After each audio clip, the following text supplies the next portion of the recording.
주의 능력 힘입어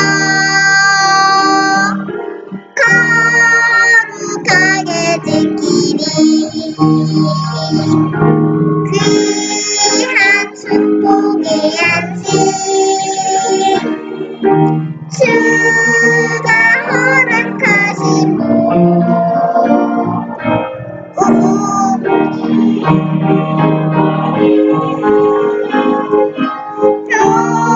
표징으로 주셨네. 자, 오늘 마가복음 3장 13절로 15절. 자, 우리 13절 다 같이 읽어봅시다. 시작. 예수님께서는 산에 올라가셔서 원하시는 몇몇 사람들을 부르셨습니다. 그러자 그들이 예수님께 올라왔습니다. 14절은 할아버지. 예수께서 12사람을 세우시고 이들을 사도라고 부르셨습니다. 예수님께서는 그들과 함께 하시면서 그들로 하여금 나가서 말씀을 전하게 하셨습니다. 15절 다 같이 읽겠어요. 또한 귀신을 내쫓는 권세도 주셨습니다. 오늘 제목은 나는 예수님의 제자입니다. 자, 은별이 다들 만약에 내가 아주 뭔 사업을 할 거예요. 그러면 사람을 뽑아야 되겠죠. 어떤 사람 뽑고 싶어요? 성실하고 어떤 공부를 했는지 자격증도 한지 힘이 센지 IQ는 얼마나 높은지 이걸 다 보죠. 공부 잘하는 거. 사람을 뽑을 때 가장 중요한 것 중 하나가 이 자격증이에요. 자격증은요, 요리 잘하는 사람은 한식, 조리사 자격증, 양식, 중식, 빵 만드는 것도 시험 봐서 그 자격증 같은 게 있어요. 또, 자격증은 하나를 받아야 아니, 만약에 내가 어디 식당에 취직하고 싶다, 레스토랑에, 그러면요, 거기서 뽑는 거는요, 이 사람이 누군지 모르니까 이 자격증을 봐요. 그래서 당신은 뭐뭐 공부했어요? 그러면 이 사람이 한식부터 해서 양식 해가지고 자격증이 많으면 요리 좀 하는 사람이군 그렇게 알 수 있잖아요. 그래서 중요한 것도 자격증이에요. 예수님께서 12제자를 부르실 때 어떤 자격증을 보셨을까요? 너 공부 잘했니? 성경책은 몇 번 읽었니? 성경 말씀 몇 개나 외우니? 이렇게 보셨을까요? 예수님이 나를 따라오너라고 말씀하실 때 바로 다른 사람들을 제자로 삼았어요. 나를 따라오너라 했는데 예수님 따르겠어요 하는 사람. 너 학교는 어디 나왔니? 아파트 어디에 사니? 서울의 비싼 아파트에 사니? 영어는 잘하니? 이런 거 다 보지 않으셨어요. 우리 보지 않으세요. 예수님은 어떤 조건도 자격증도 따지지 않으셨어요. 세상에 자격증 필요 없고 예수님이 자격증 주겠다는 거예요. 예수님의 제자쯤 되려면 공부도 잘하고 집안도 좋아야 되지 않을까요? 베드로를 포함 4명은 학교를 다녀본 적이 없는 어부고, 마태는 유대인들이 제일 싫어하는 세리고, 시몬은 과격한 열심당원이었어요. 열심당원은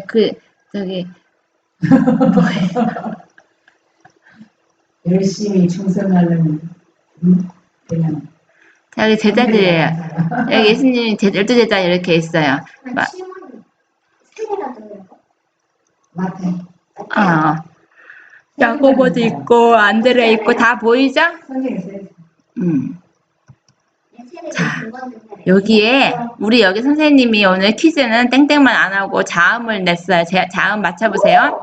사도들은 습관과 성격이 매우 달랐다. 그 가운데 세리였던 레위, 네, 맹렬한 열심당원이었으며 로마의 권위에 대한 단호한 증오자.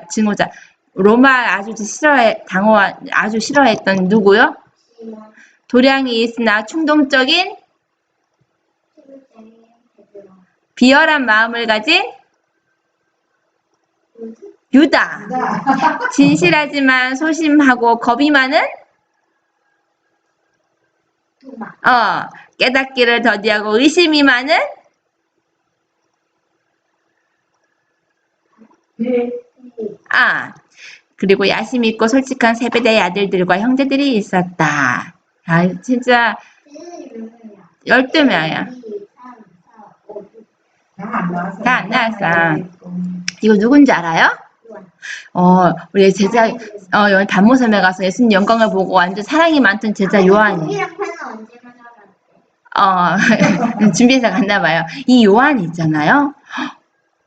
자, 예수의 사업을 위하여 부르심을 받았을 때는 큰 결함을 가졌었대요. 온유하고 겸손하신 예수와 가장 친밀한 교제를 하였던 누구? 요한. 네, 요한도 원래는 온유하거나 순종하는 성질을 가지지 않았대요. 근데 어떻게 이렇게 됐었을까? 와, 너무 신기하죠? 그들이 예수와 함께 있을 때 사람들이 조금이라도 예수님을 멸시하면 그들은 분노하여 도전하였다. 아주 예수님을 조금이라도 멸시하고 했으면 우리 선생님을 무시한다고 아주 화내고 그랬대요. 악한 성질, 복수심, 비평하는 정신이 이 사랑받던 제자의 마음에 가득 차 있었다. 요한은 자존심이 세고 하나님의 나라에서 첫째가 되고자 하는 야심이 있었대요. 요한 형제 누구야? 여보. 자, 근데 이들이 매일 예수님 곁에서 예수님의 겸손과 하늘에 대한 사랑을 매일 보고 듣고 배웠어요. 비 오는 날은 저기 산에. 잘 맞춰보세요. 이것도 다 자음 들어가 있는 거예요. 그러나 그는 날마다 자신의 난폭한 정신과 대조되는 예수의 이응하신가 온유하신가 관용하심을 보고 겸비와 인내의 교훈을 들었다. 요한은 신령한 가마에 무슨 문을 열고? 마음 문을 열고 구주의 말씀을 듣는 자가 되었을 뿐 아니라 그것을 들으면 이제 어떻게 해야 돼요? 히읗.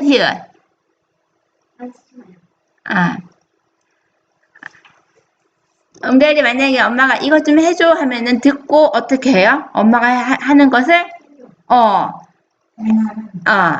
행하는 자가 되었다. 행동으로 옮기는 거야. 자아는 나를 쳐다봐도 맞춰봐. 자, 할머니도 한번 잘 맞추셨어요. 자아는 그리스도 안에 숨겨졌다.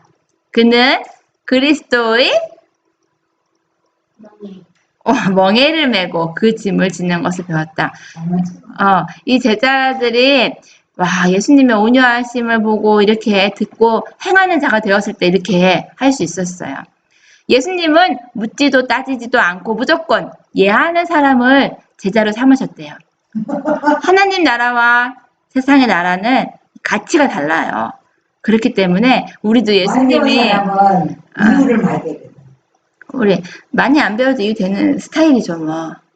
자, 우리 하나님 예수님께서 부르실 때 예하는 우리가 되어요. 그리고 함께 하시려고 제자들을 부르셨어요. 제자들과 함께 지내면서 하나님 나라를 보여주시고 가르쳐 주셨거든요. 함께 이거 그림이 조금 만화라서 그렇긴 하지만 말씀을 전하며 전도하게 하려고 제자들을 부르셨어요. 3년간 함께 하면서 말씀을 전하도록 가르쳤고 나가서 전도하게 하셨어요. 이제 같이 있어. 또 뭐 하려고 부르셨대요? 권세를 주려고. 자, 이 제자들도 예수님께서 주신 능력을 따라 귀신도 쫓아내는 권세도 받았죠. 예수님의 제자로 부름을 받은 우리에게도 똑같은 은혜를 주셨어요. 여기 은별이같이 예쁜 아이가 예쁘게 기도하고 있죠? 예수님께서 12제자를 사도로 임명하면서 머리에 손을 얹고 다 이렇게 기도를 해주셨어요. 갈릴리 어부들을 부르신 그리스도께서는 지금도 당시대 사업에 사람들을 부르고 계신다. 우리가 아무리 불완전하고 뭐가 있을지라도 죄가 있을지라도 주께서는 자신과 동역하며 그리스도의 아, 아까 12명이 12명을 뭐라 그러지? 그리스도의 제자가 될 특권을 우리에게 제공하신다. 얘네들 다 지혜치시네. 그렇지. 주께서는 우리가 그리스도와 연합함으로 하나님의 사업에 일할 수 있도록 우리를 오라고 부르는 걸 뭐라 하지? 초청하시사. 하늘의 교훈을 받게 하신다. 나도 하고 보니까 다 그렇게 됐다, 오늘은. 자, 이제 우리는 예수님의 제자가 되었으니 영원토록 예수님께서 우리와 함께 하세요. 또 예수님의 제자가 되었으니 말씀을 전할 수 있고 전도할 수 있어요. 예수님의 제자가 되었으니 기도하면 능력이 나타나는 권세를 받았습니다. 월세를 받아야 돼. 자, 여기 누구예요? 천사가 막 이 지구에 막 우리에게 오고 있어요. 왜 오는 줄 알아요? 진짜 보여요? 우리는 예수를 세상에 소개하는 일에 하늘에 누구야 지금 이거 내보는 사람? 천사들과 동역하는 자가 되어야 한다. 이건 너무 쉬워서 안 했어. 너무 쉬워서 맞춰보라고. 거의 참을 수 없는 열성을 가지고 천사들은 우리의 협력을 기다리는데 이는 사람과 교통하는 통로는 사람이어야 하기 때문이다. 그래서 천사들이 우리랑 같이 참을 수 없게 열성 가지고 우리 같이 하나님 나라 소개하는 일에 동역자가 되기 위해서 우리를 기다리고 있습니다. 그거를 가진 자가 천사. 자, 우리 오늘 안식일 예수님께서 부르실 때 예하고 제자들처럼 바로 순종해서 이 예수님의 은혜를 나누어 받는 우리가 되어요. 그랬더니 하나님의 아들이심을 믿는 신앙, 하나님 아들이라고 믿는 사람의 신앙하고 이 하나님의 아들이라고 안 믿는 사람의 신앙하고 뭐가 차이 나요? 뭐 그 생각이 딱 드는 거야. 뭐 차이 나지? 차이 나는 게 뭐야? 예수님을 하나님 아들로 믿는 거하고 안 믿는 거하고 뭐 차이가 나? 이게 그러니까 내 마음의 대답이 뚜렷하게, 은별이는 뭐가 차이 나는 것 같아? 할아버지는? 하나님의 아들 믿는 거는 성령 그대로 받아들이는 거고, 마이크. 안 믿는 것은 성경에 다 거짓말이라는 게 꾸며낼 수도 있고 상상할 수도 있고. 아니, 성경에 있는데 하나님의 아들이라고 성경에 있는 거를 하나님의 아들로 믿는 거하고 그거를 하나님 아들 안 믿는 거하고 내 신앙적인 내 상태에서 뭐가 차이가 나느냐 이 말이야. 차이 나죠. 지금은 똑같아요. 차이 안 나지만 개념점이 들 때는 부모 밑에서 자라고 부모의 숙점을 많이 본 자녀고 그냥 곁에서 부모처럼 모시고 사는 거고 는 다 부모 뜻을 받는 거지만 어떤 계획들이 됩니다. 개념점이라는 얘기는 내 목숨을 내놓고 계속 순종하느냐 그렇다면 버리든지 매발하느냐 그런 차이가 나는 거지. 평상시에 똑같아요 다. 은별이 엄마는? 없어요. 네가 은별이 엄마냐? 없어요. 생각나는 거 없어요? 없어요. 뭐 차이 나는 것 같아? 없어요. 하나님의 아들이십니다.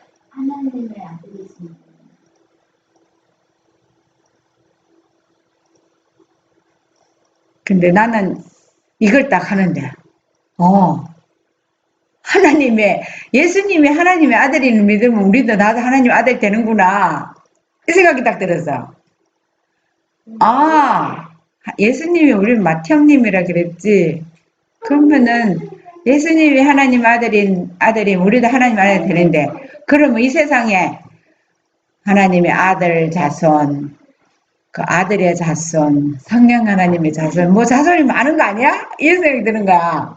그러면 하나님의 아들은 예수님이고 우리도 다 하나님의 아들이 되면 이게 한 혈통이 되는 것 같아. 이 생각이 딱 들더라고. 그래서 이게 지금 사람들이 본질을 구분을 못해요. 본질이라는 얘기는 뭐냐? 성령 하나님 믿는 것도 예수님을 다 하나님의 아들을 믿고 안 믿는 게 아니에요. 다 예수님이 구원한다는 얘기거든요. 네? 그것도 그러니까 결국은 뭐냐면은 본질이라는 얘기는 진짜 성경을 그대로 받아들이는 거고 그냥 다 예수 믿고 하나님의 아들이라고 하지 않는 사람이 누가 있어요? 그래서 사람입니다. 이제 그러는데 내가 그걸 안 넣네.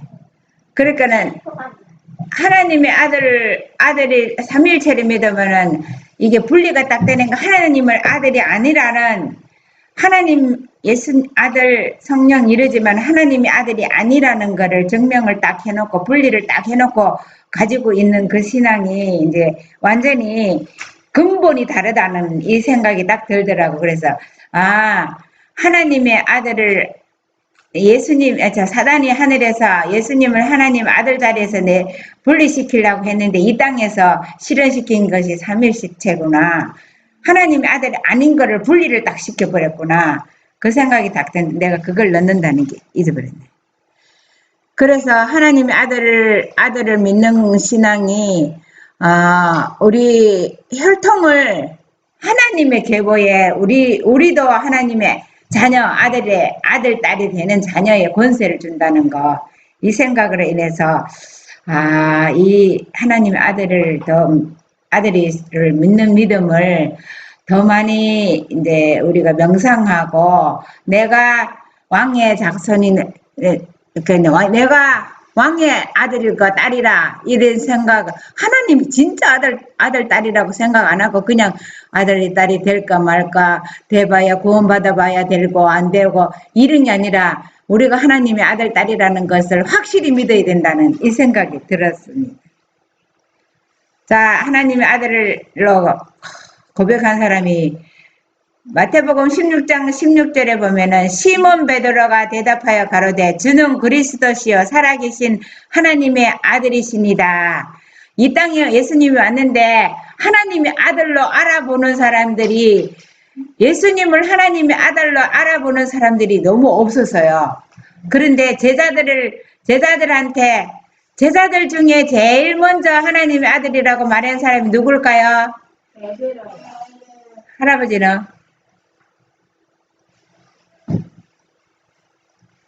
성경에서 예. 구약시대 제자들 중에 베드로. 아니에요. 저기 누구야? 나단이 나다나엘이 이게 요한복음 1장 49절에 나오는데 예수님이 나다나엘이 불렀을 때 나다나엘을 누가 전도했어요? 빌립이 전도했는데 뭐하러 가서요? 모아가 나무 밑에서 내가 정말 저분이 메시아인지 알아볼 수 있는 그거를 달라고 기도했죠. 그런데 예수님이 예수님 앞에 빌립이 얘기해갖고 나다나엘이 딱 데리고 왔을 때에 우리 친구들 예수님 앞에 데려오는 거 참 중요하죠. 그래서 데려왔을 때에 예수님이 뭐라 그랬어요? 예수님이 나다나엘 보고 뭐라 그랬어요? 혹시 없는 진실한 네가 누아가 나면서 기도한 거 봤다. 네가 나한테 오기 전에 모아가 나무 밑에서 기도하는 걸 내가 봤다. 그랬더니 그 말 한마디 딱 듣고 주는 그리스도요. 당신은 하나님의 아들이시오. 이스라엘의 임금입니다. 그렇게 말했어요. 나다나엘이. 그래서 하나님의 아들로 알아보고 인정하는 이것이 이때에 예수님을 믿는 첫째 조건이었어요. 유대인들은 다 하나님의 아들을 안 받아들였거든요. 사도행전 62쪽 저희가 구원에서 끊어진 것은 그들의 범죄로 죽어야 하기 때문만 아니었다. 또한 하나님의 아들을 죽인 이유만도 아니었다. 그것은 그들이 스스로 하나님을 대적하고자 했기 때문이었다. 그들은 끈질기게 빛을 거절하고 성령이 주시는 양심의 가책을 짓눌러 버렸다. 그들은 불순종의 자녀들을 지배하는 악한 가마를 받아 하나님의 일꾼들을 학대하였다. 하나님과 그분이 당신의 종들에게 선포하도록 주신 기별에 대한 계속적인 반항 행위로 그들의 반역적인 적개심은 격렬해졌다. 날마다 회개하기를 거절하므로 유대 지도자들은 계속적으로 반역을 하게 되었고 저희가 뿌린 것을 거두려고 준비하게 되었다. 자, 하나님의 이것을 유대 지도자들 중에 제일 주동자 예수님을 하나님의 아들로 아닌 것을 주동 역할을 했던 사람 누구예요? 유다, 아니죠.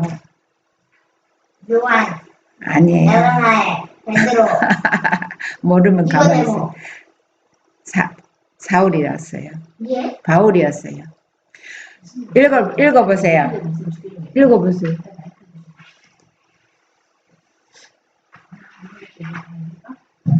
스테반의 죽음 이후 사울은 그때의 공로가 참작되어 사내들인 공회원의 선제되었다. 한동안 사울은 하나님의 아들에 대한 반역을 수행하는 사단의 수중에 든 유력한 두고였다.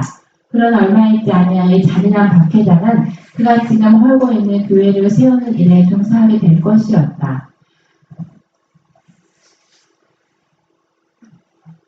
사람보다 더 큰 능력이 크신 분께서 사울을 택하셔서 순교한 스데반을 대신하여 당신의 이름을 위하여 전파하고 고통을 당하게 하시고 당신의 피를 통한 구원의 기사를 멀리 그리고 널리 전하도록 하실 것이다. 행적폐기. 네. 스데반을 돌로 쳐 죽일 때 그 공적을 인정해가지고 사내들인 회원이 됐어요. 이 사울이 있잖아. 스데반을 죽이는데 주동자였어. 스데반을 돌로 쳐 죽이는데 주동자 역할을 해갖고 이 주동자가 뭐예요? 제일 제일 핵심 이 리더. 그래가 사내들인 공회원에 선출된 거야. 나는 이거 사울이 무슨 저거로 공회원에 선출됐네 했더니 스데반 죽인 공로로 선출됐는데 이것이 사단의 유력한 도구였대. 사울이. 그런데 하나님께서는 스데반이 살았으면 했을 일, 스데반이 살아서 했어야 할 일을 이 주동자 사울을 딱 바꿨어요. 하나님은 이렇게 크신 능력이 있으셔요. 그렇게 해서 이 사울이 정말 이방인에게 복음을 전하는 첫째 가는 제자가 됐습니다. 창조주에 대한 이 기본 진리를 설명한 사도들은 루스드라 사람들에게 인간 자녀들을 사랑하신 까닭에 하늘로부터 이 세상에 오신 하나님의 아들을 권하여 말하였다. 그들은 그분의 생애와 공사, 그분께서 구원하러 오신 사람들에게 거절당하심, 신문받으심과 십자가에 못 박히심, 부활과 승천, 그곳에서 인류의 중보자가 일하심 등을 말하였다. 이와 같이 성령과 하나님의 능력으로 바울과 바나바는 루스드라에서 복음을 전하였다. 네, 제자들이 복음을 전하는데 첫째 하나님의 아들이신 분이 와서 이렇게 했다는 거. 우리가 예수 믿으세요. 예수 믿으면 구원받는데 이게 하나님의 아들이신 분이 왔다고. 그것을 믿게 하는 것이 하나님의 아들이란 분이 세상에 이 땅에 와서 이렇게 했대.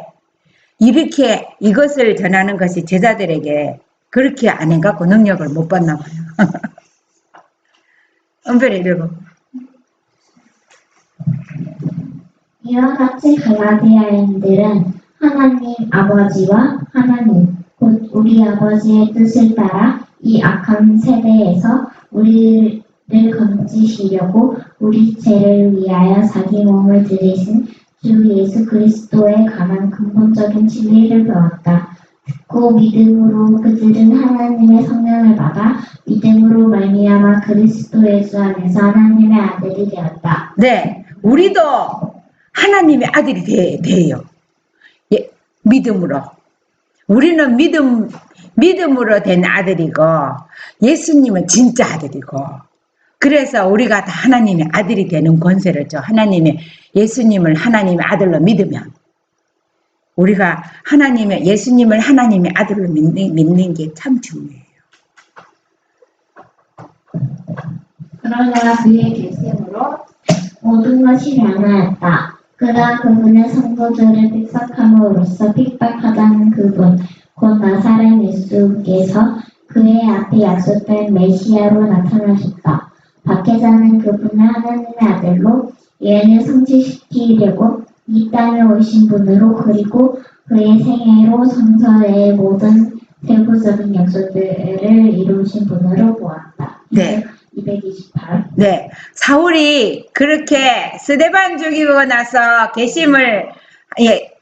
스데반 죽이고 나서 그 핍박하는 하나님의 아들이 나타나셔가지고 그렇게 예수님을 하나님의 아들로 믿는 사람을 죽이기 위해서 주동자였던 사람이 이제 하나님의 아들로 세상에 전하는 구약시대부터 예언된 하나님의 아들이 왔습니다. 그 아들이 우리를 위해서 이 땅에 이렇게 했습니다. 이것을 전한 거예요. 신약 384. 보좌와 십자가 사이에는 그분을 위한 휴식처가 없었다. 그는 어떻게 하나님의 아들께서 당신의 영광을 버리시고 사원하여 자신의 인생에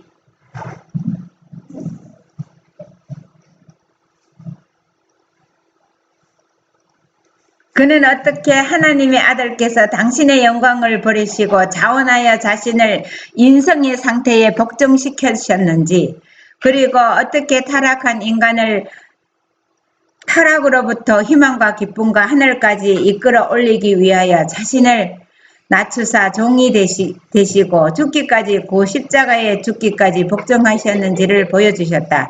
여기에서 인상 깊게 들어오는 한마디.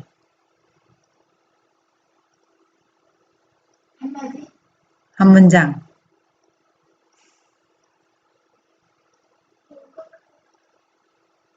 못 찾겠어요. 제일 위에 있는 거. 하나님 보좌하고 십자가 사이에는 그분을 위한 휴식처가 없었다. 이게 참 마음 타고 오더라고. 자기는 보좌에 그 좋은 자리에 있다가 인성을 쓰고 이제 십자가를 지러 왔는데 그 사이에는 휴식처가 없었다. 의미심장한 문장이죠. 그렇게 이 땅에서 사셨어요. 하나님이 아들이 이 땅에 오신 거는 우리를 사랑하기 때문에 우리를 위해서 종처럼 봉사하셨어요. 예수님이 얼마나 봉사하셨는지 우리는. 나는 하늘의 아름다움을 보았다. 나는 천사들이 즐거운 노래를 부르며 예수님께 찬양과 영광과 존경을 돌리는 것을 보았다. 나는 그때 하나님의 아들의 놀라운 사랑을 어느 정도 깨달을 수 있었다. 그분은 하늘에서 받으신 모든 영광과 명예를 버리셨다. 그리고 우리의 구원에 너무 큰 관심을 가지셨기 때문에 사람이 그분께 과할 수 있는 온갖 모욕과 멸시를 꾸준하고 겸손하게 참으셨다. 그분은 상처를 입으시고 구타를 당하시고 찔림을 겪으셨다. 그분은 우리를 당신의 피로 씻어 우리를 위하여 준비하고 계신 집에서 당신과 함께 살게 하고 하늘의 빛과 영광을 누리고 천사들의 노래를 듣고 그들과 함께 노래하게 하시고자 갈바리의 십자가에 달리셔서 가장 고통스러운 죽음을 당하셨다. 네, 여기서 나는 누굽니까? 네, 여기서 나는 누구예요? 하이선지자예요. 네, 하이 선지자가 제자들이 본 것처럼 다 봤어요. 하나님께서 하늘에 있는 모든 사건들을 다 보여주시고 증인으로 삼아요. 우리는 이제 우리는 네, 제자들은 구약의 선지자들과 나타났던 사람들은 구약을 읽고 믿음을 키웠겠죠. 우리는 화이부인까지 화이선지자까지 그들과 함께 나타났던 그것을 보면서 우리도 개인적으로 하나님 만나야 돼요. 그러지 않고는 우리가 개인적으로 하나님 만나지 않고는 정말 증인으로 목숨 내놓고 증거하기가 어려워요. 근데 우리가 화해 선지자까지의 그 이전에 모든 선지자들이 하나님과 함께 했던 그 사건들을 보고 우리가 믿음을 키우고 확신을 해서 우리도 개인의 구주가 되도록 하나님이 보여주시는 그 모든 것을 봐야 됩니다. 은별아, 그런 걸 보도록 합시다. 하나님께서 사람들을 구원하시기 위하여 하실 수 있는 모든 일을 하셨음에도 불구하고 사람들이 그들의 생애로 예수께서 제공해 주신 자비를 등한히 할 것 같으면 죽음이 그들의 몫이 될 것인데 그 죽음은 참으로 비싼 대가를 치르는 것이 될 것이다. 그것은 무서운 죽음이 될 것이다. 왜냐하면 그들은 그들이 거절하고 구속의 값을 지불하기 위하여 그리스도께서 십자가에서 느끼신 그 고통을 느껴야 할 것이기 때문이다. 그리하여 그들은 그들이 잃어버린 것을 영생과 불멸의 유업임을 깨닫게 될 것이다. 영혼들을 구원하기 위하여 지불된 놀라운 희생은 영혼들의 가치가 어떤 것임을 우리에게 알려준다. 귀중한 영혼을 일단 잃어버리게 되면 그것은 영원히 잃어버린 바 된다. 교회 보낸 권면 41쪽입니다. 예수님께서 우리를 위해서 그 값비싼 심부름을 하셨는데 그 가치가 얼마나 큰지를 생각하면은 우리 옆에 한 영혼 한 영혼의 가치가 똑같다는 것을 그 영혼의 가치를 충분히 아는 사람은 영혼 구원을 할 수 있다고 했어요. 그래서 어떤 사람은 영혼의 가치를 깨닫고 온 정성을 다들여 그 영혼을 구원하기 위해서 노력을 다하는데 우리가 가치를 모르면은 그 사람을 위해서 노력을 안 해요.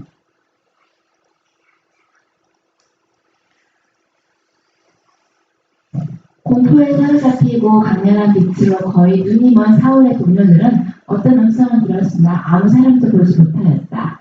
그러나 사울은 들은 말을 깨달았으며 그에게 말씀하신 분, 곧 하나님의 아들이 그에게 분명하게 나타났다. 사울은 그의 앞에 서신 영광스러운 분에게서 십자가에 못 박히셨던 그분을 보았다. 그 상처받은 유대인의 영혼 위에 구주의 얼굴 모습이 영원히 임각되었다. 그분의 말씀은 놀라운 힘으로 그의 마음을 찔렀다. 네. 사울에게 분명히 하나님 아들이 나타나서 말씀했습니다. 그랬을 때에 그렇게 하나님 아들을 믿는 스데반을 죽이고 제자들을 잡아가는 1등 공신이 이제 하나님의 아들을 전하는 목숨을 다해서 전하는 사람이 되었습니다. 바울은 침례를 받은 후 금식을 끝내고 다메섹에 있는 제자들과 함께 며칠 있을새 즉시로 각 회당에서 예수의 하나님 아들이심을 전파하였다. 이 사울이 이제 바울이라는 이름을 받았잖아요. 그래서 침례받고 금식을 했대요. 침례받고 금식을 해야 되나 봐. 며칠을 했는지는 모르지만